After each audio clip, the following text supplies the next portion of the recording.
കഴിഞ്ഞ വർഷം ക്രിസ്മസ് എക്സാമിന് ഡെത്ത് ദ ലെവലർ എന്ന് പറഞ്ഞ ചാപ്റ്ററിൽ നിന്ന് ചോദിച്ചൊരു ക്വസ്റ്റ്യൻ ആണ്.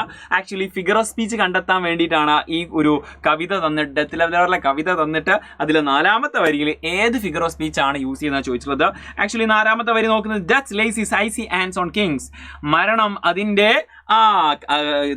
മറ്റേ തണുത്ത കൈകൾ അല്ലെങ്കിൽ ഉറച്ച കൈകൾ, തണുത്തുറഞ്ഞ കൈകൾ എന്താക്കുന്നു, രാജാവിന്റെ മുകളിൽ വെക്കുന്നു. മരണം കൈയെടുത്ത് വെക്കേ, അതെങ്ങനെ ശരിയാവും? മരണത്തിന് കഴിയുണ്ടോ?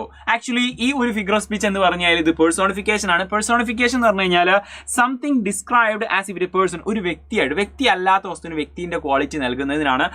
ഫോർ എക്സാമ്പിൾ, എൻ്റെ ഫോൺ ബെല്ലടിഞ്ഞ സമയത്ത് ഞാൻ പറയാണ് മൈ ഫോൺ ഈസ് ക്രൈയിങ്, എൻ്റെ ഫോൺ കരയാണെന്ന് പറയാം. ഫോൺ കരയോ? ഇല്ല, മനുഷ്യനല്ലേ കരയുള്ളൂ. അപ്പോൾ ഫോൺ ബെല്ലടിഞ്ഞ സമയത്ത് ഫോൺ കരയുന്നു എന്ന് പറയാം. കരയുന്ന ക്വാളിറ്റി മനുഷ്യനല്ലാത്ത ഒരു വസ്തുവിന് കൊടുത്തു. ഹ്യൂമൻ ആട്രിബ്യൂട്ട്സ് മറ്റൊരു ഹ്യൂമൻ അല്ലാത്ത വസ്തുവിന് കൊടുക്കുന്നതിനാണ് പേഴ്സോണിഫിക്കേഷൻ. ഇവിടെ എക്സാമ്പിൾ കൊടുത്തിട്ടുണ്ട്. Trees dance playful in the rain. പിന്നെ മരം ഡാൻസ് ചെയ്തു. മരം ഡാൻസ് ചെയ്യും? മരത്തിന് ഡാൻസ് ചെയ്യലാണ് പണി അല്ല. അതായത് ആക്ച്വലി മനുഷ്യന്റെ ക്വാളിറ്റി അതിന് കൊടുത്തതാണ്. അതുപോലെ തന്നെ the flowers were begging for water. Okay, വെള്ളം ഒഴിക്കാത്തത് കൊണ്ട് അതിന് വെള്ളത്തിന് വേണ്ടി യാചിക്കുന്നു. ഇതൊക്കെ പേഴ്സോണിഫിക്കേഷൻ ആണ്. ആക്ച്വലി ഇവിടെ വന്നിട്ടുള്ളതും പേഴ്സോണിഫിക്കേഷൻ ആണ്.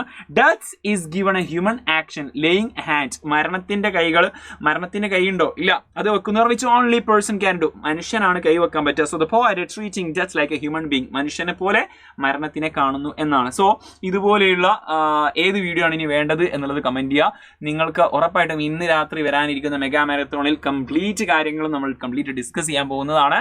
അതിൽ ഗ്രാമർ ടോപ്പിക്സും അതുപോലെ തന്നെ ഡിസ്കോഴ്സും എല്ലാം സെറ്റ് ആക്കാൻ പോകുന്നതാണ്. സോ മിസ് ചെയ്യരുത്. കൃത്യം 7 മണിക്കാണ് ലൈവ് സ്റ്റാർട്ട് ചെയ്യുന്നത്. നമുക്ക് ഇതുപോലെ മറ്റൊരു വീഡിയോ ആയിട്ട് വീണ്ടും കാണാം. ബൈ. Thank you.